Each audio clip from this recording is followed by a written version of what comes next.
जय श्री माँ लक्ष्मी राधा रानी की भक्तों, स्वागत है हमारे पंडित अनुकूल मिश्रा शास्त्री वीडियो में। आज माता लक्ष्मी का यह अद्भुत चमत्कारी मंत्र मात्र 2 सेकंड सुन लिए, तुरंत चमत्कार होगा। कसम खाकर कहता हूँ आपके घर में धन की वर्षा होने लगेगी। भक्तों, आज इस वीडियो को अनदेखा भूल कर मत करना। अगर आप इस वीडियो में आए हैं तो आप खाली हाथ नहीं जाएंगे, आपके घर दोनों हाथ भरे रह जाएंगे। इस वीडियो को देखते ही जाने के बाद आपकी सारी मनोकामना पूर्ण हो जाएगी। ये वीडियो को देखना बहुत अनिवार्य है और ध्यान और श्रद्धापूर्वक इस वीडियो को देख लेते हैं तो आपके घर में तुरंत धन की समस्या हमेशा हमेशा के लिए दूर चली जाएगी। आज माता रानी सब पर कृपा करेगी। आज रातों रात आप अमीर हो जाएंगे, रातों रात मालामाल हो जाएंगे। आइए मंत्र को ध्यान और श्रद्धापूर्वक सुनते हैं। ओम श्रीं ह्रीं क्लीं श्रीं सिद्धलक्ष्म्यै नमः। ओम श्रीं ह्रीं क्लीं श्रीं सिद्धलक्ष्मी नमः। ओम श्रीं ह्रीं क्लीं सिद्धलक्ष्मी नमः।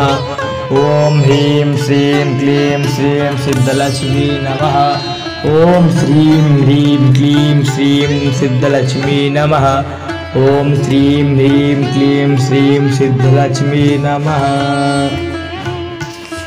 ओम श्रीं ह्रीं क्लीं श्रीं सिद्धलक्ष्म्यै नमः। ओम श्रीं ह्रीं क्लीं श्रीं सिद्धलक्ष्मी नमः। ओम श्रीं ह्रीं क्लीं सिद्धलक्ष्मी नमः। ओम ह्रीं श्रीं क्लीं श्रीं सिद्धलक्ष्मी नमः। ओम श्रीं ह्रीं क्लीं श्रीं सिद्धलक्ष्मी नमः। ओम श्रीं ह्रीं क्लीं श्रीं सिद्धलक्ष्मी नमः।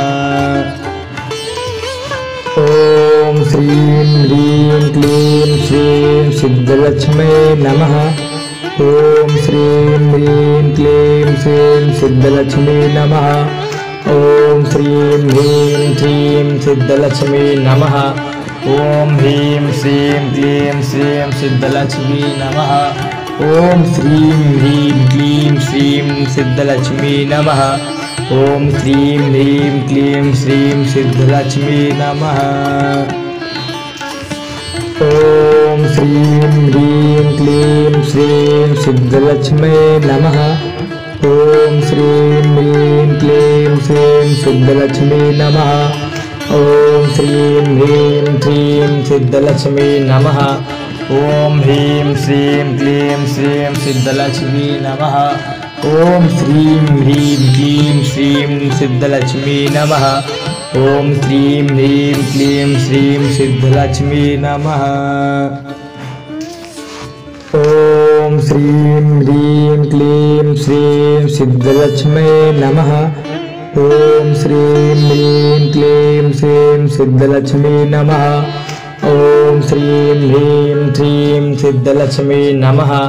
ओम ह्रीं श्रीं क्लीं श्रीं सिद्धलक्ष्मी नमः। ओम श्रीं ह्रीं क्लीं श्रीं सिद्धलक्ष्मी नमः। ओम श्रीं ह्रीं क्लीं श्रीं सिद्धलक्ष्मी नमः। ओम श्रीं ह्रीं क्लीं श्रीं सिद्धलक्ष्म्यै नमः। ओम श्रीं ह्रीं क्लीं श्रीं सिद्धलक्ष्मी नमः।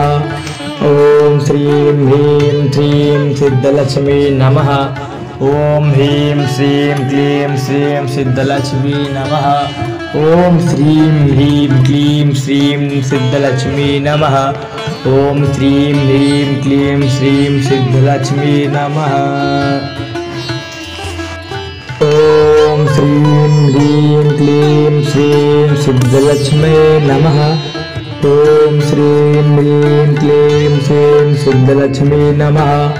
ओम श्रीं ह्रीं क्लीं सिद्धलक्ष्मी नमः।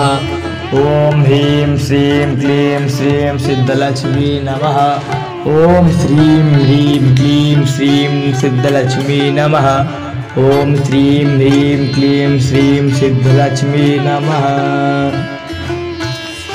ओम श्रीं ह्रीं क्लीं श्रीं सिद्धलक्ष्म्यै नमः।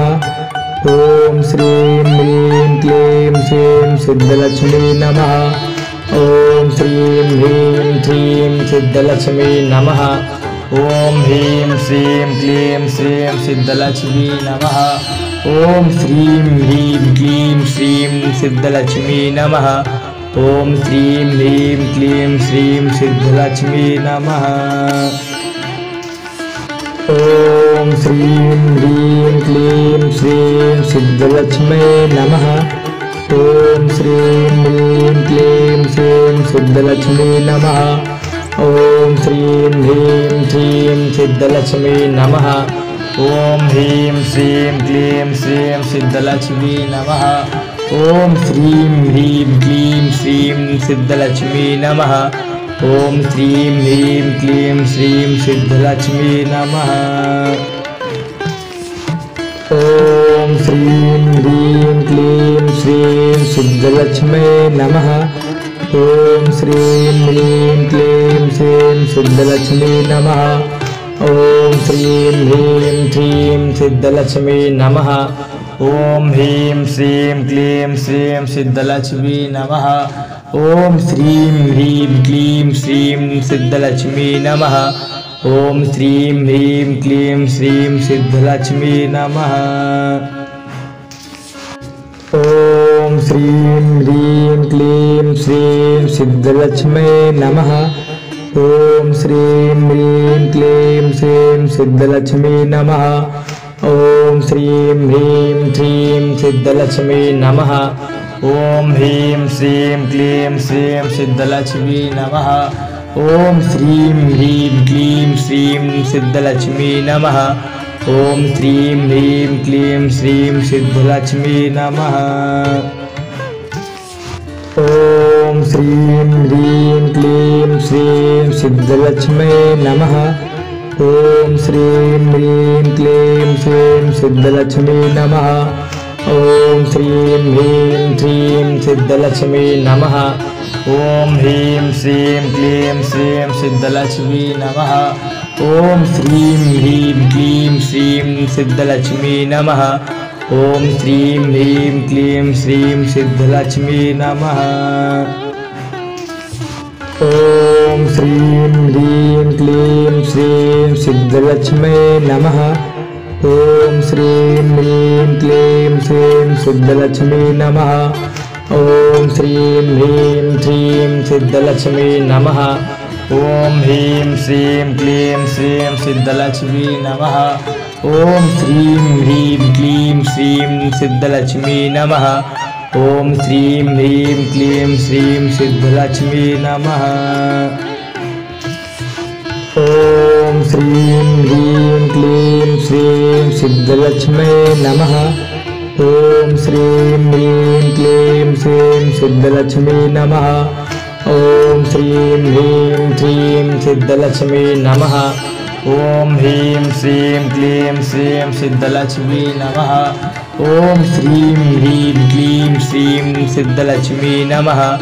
ओम श्रीं ह्रीं क्लीं श्रीं सिद्धलक्ष्मी नमः। ओम श्रीं ह्रीं क्लीं श्रीं सिद्धलक्ष्मी नमः। ओम श्रीं ह्रीं क्लीं श्रीं सिद्धलक्ष्मी नमः। ओम श्रीं ह्रीं क्लीं सिद्धलक्ष्मी नमः। ओम ह्रीं श्रीं क्लीं श्रीं सिद्धलक्ष्मी नमः। ओम श्रीं ह्रीं क्लीं श्रीं सिद्धलक्ष्मी नमः। ओम श्रीं ह्रीं क्लीं श्रीं सिद्धलक्ष्मी नमः। ओम श्रीं ह्रीं क्लीं श्रीं सिद्धलक्ष्मी नमः। ओम श्रीं ह्रीं क्लीं श्रीं सिद्धलक्ष्मी नमः। ओम श्रीं ह्रीं क्लीं सिद्धलक्ष्मी नमः। ओम ह्रीं श्रीं क्लीं श्रीं सिद्धलक्ष्मी नमः। ओम श्रीं ह्रीं क्लीं श्रीं सिद्धलक्ष्मी नमः। ओम श्रीं ह्रीं क्लीं श्रीं सिद्धलक्ष्मी नमः। ओम श्री ह्रीं क्लीं श्री सिद्धिलक्ष्म्याय नमः। ओम श्री ह्रीं क्लीं श्री सिद्धिलक्ष्म्याय नमः। ओम श्री ह्रीं क्लीं श्री सिद्धिलक्ष्म्याय नमः। ओम श्री ह्रीं क्लीं श्री सिद्धिलक्ष्म्याय नमः। ओम श्री ह्रीं क्लीं श्री सिद्धिलक्ष्म्याय नमः। ओम श्री ह्रीं क्लीं श्री सिद्धिलक्ष्म्याय नमः। Like comment share. जय माता लक्ष्मी।